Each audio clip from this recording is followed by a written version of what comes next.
Okay, so we have seen what reactive systems are, and that's you can model responses very easily by a condition and a response, and we'll see how we can catch that in code.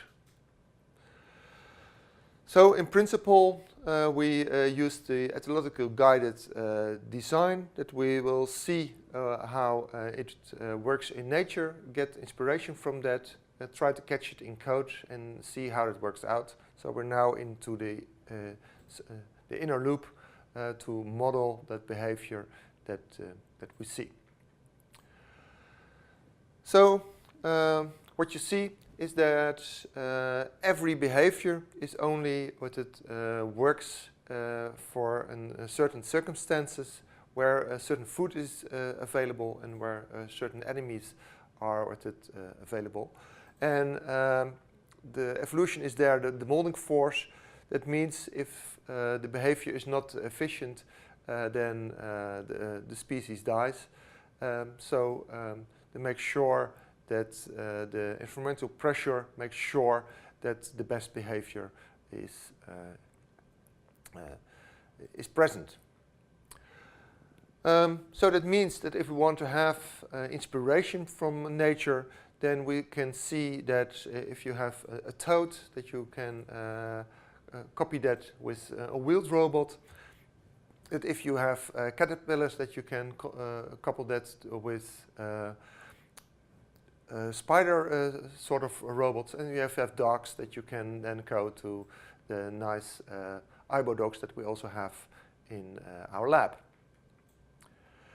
And if we go to one of the oldest examples, that is the example of the toad, where you have different behavior, partly the predator-prey behavior, where the toad tries to catch a fly, and partly where the toad is afraid of the preying birds and try to keep away from it.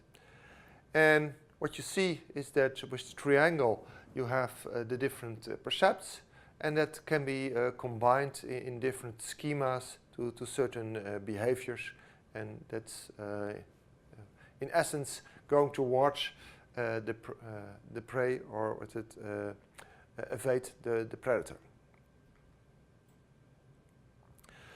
So if you look more carefully, then you see that hunting behavior contains of many more smaller parts, and every time you have the combination of percepts with the triangles, the schemas how you control your motors, and goals that are set overall. And what's nice, if you look in nature, then you also can directly see what sort of percepts you should be sensitive for. And what they found out is that if you have very tall objects, then you should be afraid for it. If it's a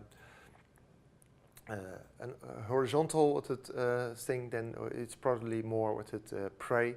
So you make different behavior for tall or wide objects. And if you combine that, then you're attracted to prey, but you're afraid for obstacles, and together you can make a sort of navigation model. That means everywhere in the environment you can point with a certain factor what sort of direction you should go. And that's something we've seen with toads, and that's also something that directly is put in the model of the robot, where you have a navigation model based on force fields. And that's something that you can really see quite often in nature. On the left side you have the sheeps in Australia. You can see that from the red dirt, or the fish in the sea, the barracudas. and they with it can have sort of force fields with it to evade the dangerous animal in the world, the human. And because there were so many, you can easily see what direction the force field has everywhere. So that brings again that you can see that you have the loop, what you're inspired by nature, and how you try to catch that in the robot. So what it means is that you try to get inspiration about what you see in the environment and what the capabilities of your robot are, and together with all the stimuli, both of dangers and food, you try to get all the parameters available to base your decisions on, and in that sense, would it make a program. So that situated activity-based systems are with it often used. Initially based on with it a video game with it sort of with it Pac-Man, where you would try to be or with it predator or play. But later on also in real robots, where they had to clean up an office by getting all the soda cans from the floor. And what you nicely see with the reaction action packages, that there is no overall program what should be done, but the robot is attracted by the colors of the soda cans. When it gets near, then the hand gets attracted it, and that's comparable how the youngsters are attracted to the beak of the mother stern. And once that the arm detects that there is something with it in between the fingers, then it closes it. When it feels that it has closed and there is weight, then it tries to lift it up. If it's too heavy, then probably there is too much soda in it and somebody will still want to drink, so you leave it. If it's empty, then it's bring to the waste bin. And so all the time, only a decision has to be made on what's currently with it, the case, and you don't need an overall plan. So what's nice is if you're starting to build that and you have a very with it, easy idea of how what should work, then you bring it to the real world and start to look if it really works. And you really find out that most of it works, but on certain parts you're missing something, and then it's very easy to add those last parts. And that's precisely where you see, say, how adjustments and evolutions, how easy that can be.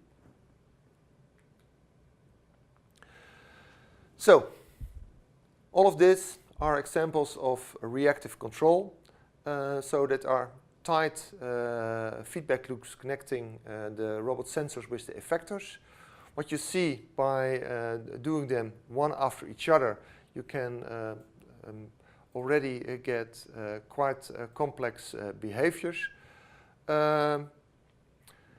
They don't use internal representations. That also means that they don't have history, but it also means that they, in principle, have no future. It's really difficult to do predictions about what's ahead. And that means that most of those behaviors are really quite smart, but they only work on short time scale and can only react on what they currently see.